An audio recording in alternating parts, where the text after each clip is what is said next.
It's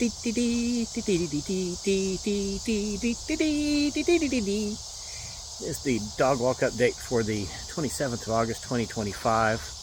It is another beautiful day. 69 degrees Fahrenheit, 21 degrees Celsius, 49% humidity. It is just as I turn on, she's grass.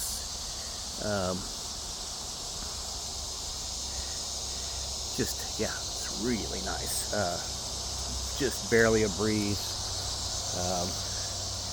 and she loves this stuff. I mean, she would walk forever when it's this kind of temperature. We'll get it up around 85 or so, and she wants to hide in the shade. Yep, it is Wednesday, Women's Day, Wednesday.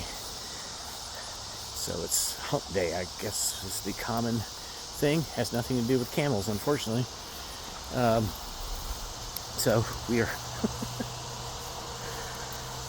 just gonna finish up our little walk today, and hoping you have a great Wednesday and a great rest of your week.